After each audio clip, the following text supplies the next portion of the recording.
नमस्कार दोस्तों, मेरा नाम है मनीष कुमार सिंह और आप देख रहे हैं 4 पीएम महाराष्ट्र। आपका बहुत-बहुत स्वागत करता हूं। दोस्तों, काफ़ी समय से महाराष्ट्र में ये हलचल और अटकलें चल रही थी कि क्या कांग्रेस में अजीत पवार बड़ी सेंध लगाने जा रहे हैं? क्या कांग्रेस के एक बड़े नेता अजीत पवार अपने पाले में मिलाने जा रहे हैं? और अब कांग्रेस के उस नेता ने पलटकर ऐसा जवाब दिया है कि महायुति के नेताओं के पास अब कोई शब्द ही नहीं है। जी हाँ दोस्तों, काफ़ी समय से ये खबर चल रही थी कि कांग्रेस के बड़े दिग्गज कद्दावर नेता विजय वट्टेटीवार जल्द ही अजित पवार की एनसीपी में शामिल हो सकते हैं। इस बात को लेकर के लगातार जो है वो चर्चा चल रही थी और कई बार ये सुगबुगाहट थी कि अब नहीं तो तब कभी भी ये काम हो सकता है। और अजित पवार की एनसीपी में अगर वो शामिल होते हैं तो ये बहुत बड़ा झटका कांग्रेस को लग सकता है और अजित पवार की एनसीपी को मजबूती मिल सकती है। लेकिन अब हुआ यूं है दोस्तों कि विजय वट्टेटीवार जो कांग्रेस के नेता हैं, बड़े नेता हैं, उन्होंने खुद सामने से आके कहा है कि तमाम बातें झूठी हैं, तमाम जो दावे हैं वो गलत हैं, मैं कांग्रेस के साथ ही हूं क्योंकि मैं कांग्रेस के विचारधारा से प्रभावित हूं और उस पर चलता हूं, इसलिए मैं पार्टी छोड़ने का सवाल ही पैदा नहीं होता। और अजीत पवार की एनसीपी में जाने को लेकर के जब बात हुई तो उन्होंने कहा कि मैं किसी भी ऐसी पार्टी में नहीं जाऊंगा, हालांकि नाम नहीं लिया उन्होंने कहा कि मैं किसी भी ऐसी पार्टी में नहीं जाऊंगा जिसका कोई भविष्य ही नहीं। कांग्रेस क्योंकि एक बड़ी पार्टी है, सालों दर साल लोगों का भरोसा रहा है उस पर और उनकी अपनी एक विचारधारा है और उस पर वो चलते हैं। तो विजय वट्टेटीवार ने आज इन तमाम दावों को, तमाम अटकलों को खारिज कर दिया क्योंकि पिछले काफी समय से महाराष्ट्र में दोस्तों पाला बदलने का जो सिलसिला है वो रुक ही नहीं रहा है।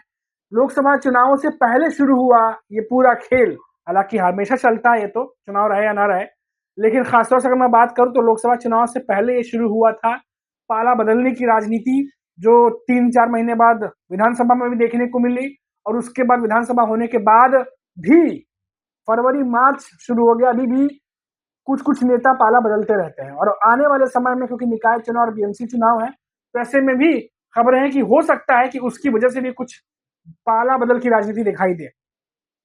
अब देखिए दोस्तों, अजीत पवार की एनसीपी पहले शरद पवार की एनसीपी के बड़े नेताओं को अपने पार्टी में शामिल करना चाहती है, ये खबरें आ रही थी।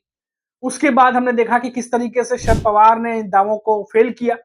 जब इस बात की खबर शरद पवार सुप्रिया सुले को लगी तो किस तरीके से उन्होंने अपनी नाराजगी जाहिर की और अजीत पवार की एनसीपी के कुछ नेता लगातार संपर्क में थे शरद पवार के सांसदों के और कोशिश ये चल रही थी लंबे समय से कि जो खबरें आई कि कैसे भी करके कम से कम 6 सांसद जो है वो अजीत पवार अपने पार्टी में ले आए ताकि दिल्ली में जो बीजेपी बैठी हुई है, सरकार चला रही है, उन तक अपनी पहुंच और मजबूत करें, अपनी बातों का वजन और बढ़ाएं ताकि दिल्ली में केंद्र में भी कम से कम जो मंत्रिमंडल है उसमें उनके मंत्रियों को जगह मिल सके। क्योंकि प्रफुल्ल पटेल आपको याद होगा काफी कोशिश कर रहे थे लेकिन जगह मिल नहीं पाई।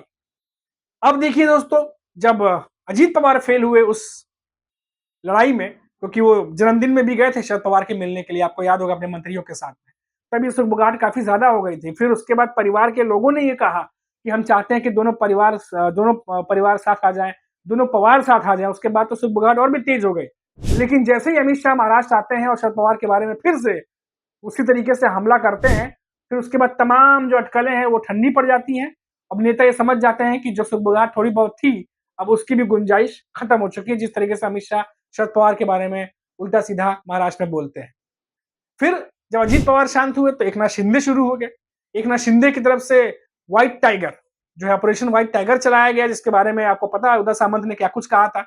उसके बाद उद्धव ठाकरे के सांसदों को तोड़ने की कोशिश की जा रही थी, उनके विधायकों को अपने पाले में लाए जाने की कोशिश की जा रही थी, क्योंकि विधानसभा के बाद जिस तरीके से एकनाथ शिंदे दरकिनार किए गए हैं, उन्हें लगा कि अगर कुछ सांसद हमारे पार्टी में आते हैं या कुछ विधायक और जुड़ते हैं तो उससे एकनाथ शिंदे जो है कहीं ना कहीं बीजेपी के सामने और मजबूत नेता की छवि उनकी बनेगी, क्योंकि विधायक सांसद उनके पास बढ़ जाएंगे और ऐसे में दिल्ली में अगर उन्हें बार्गेनिंग वाली राजनीति करनी हो तो एकनाथ शिंदे के लिए रास्ते और भी ज्यादा आसान हो जाएंगे।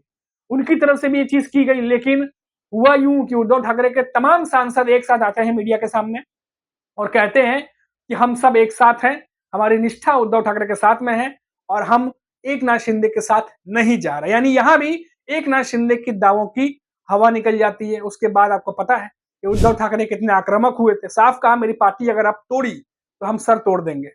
उसके बाद एक संजय राउत ने भी जवाबी हमला किया था। फिर ये भी मामला फेल होता नजर आया, ना विधायक टूटे, ना सांसद टूटे। अब उसके बाद अब ये खबर आ रही थी कि अजीत पवार की पार्टी में जो कांग्रेस के दिग्गज नेता है विजय वटेदीवार, वो जा सकते हैं। अच्छा, ये अटकलें तेज शुरू कैसे हुई?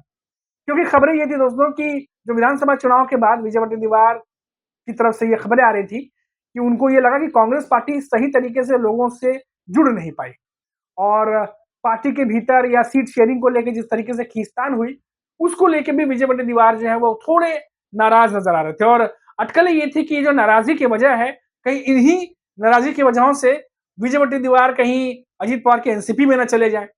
फिर ये सुगबुगाहट तेज हुई कि अगर अजीत पवार की एनसीपी में वो जाते हैं तो फिर कैसे समीकरण बदलेंगे, क्योंकि विजय विजय वटेदीवार जब जाएंगे तो अकेले नहीं जाएंगे, उनके साथ उनके बहुत बड़ा एक समर्थक है महाराष्ट्र में, उनके बहुत सारे नेता उनको फॉलो करते हैं। हमने देखा कि जब सीट शेयरिंग महाराष्ट्र में चल रही थी तो कांग्रेस की तरफ से विजय वटेदीवार भी काफी ज्यादा एक्टिव थे, चाहे वो शरद पवार के घर जाके मीटिंग करनी हो, चाहे वहां से मीटिंग खत्म करके उद्धव ठाकरे के यहाँ मातोश्री पहुंचना हो, हर जगह विजय वटेदीवार दिखाई दे रहे थे। अब ऐसे में अगर वो अजीत पवार के साथ आते हैं तो सोचिए कितना बड़ा समीकरण बदल सकता था। लेकिन विजय वटेदीवार ने खुद सामने से आकर कहा कि तमाम अटकलें, तमाम दावे झूठे हैं, मैं कहीं नहीं जा रहा, मैं कांग्रेस के साथ में हूं, और ये जो भी बातें उड़ रही हैं ये बिल्कुल भी झूठी है, इस पर विश्वास मत करिए, मैं कांग्रेस के साथ हूं, कांग्रेस की विचारधारा के साथ चलता हूं, और मैं किसी भी ऐसी पार्टी में नहीं जाऊंगा जिनका भविष्य नहीं है। यानी साफ तौर पर नाम लिए बिना, डायरेक्ट कहिए इनडायरेक्ट कहिए, अजित पवार की एनसीपी पे उन्होंने तंज भी कस दिया। तो इसको लेकर अब जब सियासत थी, अब वो थमती नजर आ रही है।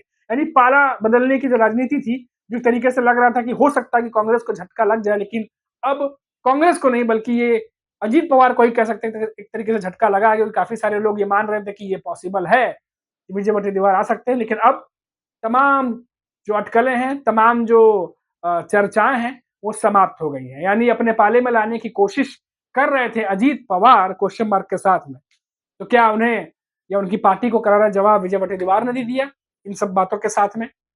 फिलहाल महाराष्ट्र की सियासत तो आपको पता है दोस्तों कैसी है, कभी भी कुछ भी होता है यहाँ पर। और आपको पता ही है कि इन दिनों एकनाथ शिंदे और देवेंद्र फडणवीस के बीच में भी कोल्ड वॉर की चर्चा लगातार चलती रहती है, और दोनों लगातार ये कहते हैं कि हमारे बीच में सब कुछ ठीक है, साथ में प्रेस कॉन्फ्रेंस भी करते हैं, खूब हंसते हैं। कभी कभी तो लगता है कि इतनी हंसी तो पहले के प्रेस कॉन्फ्रेंस में भी कभी तीनों नेता नहीं हंसते थे। तो मैसेज देने की कोशिश होती है कि देखिए हमारे बीच में सब कुछ ठीक है, हम लोग कितने लाइटर मोड में बात करते हैं।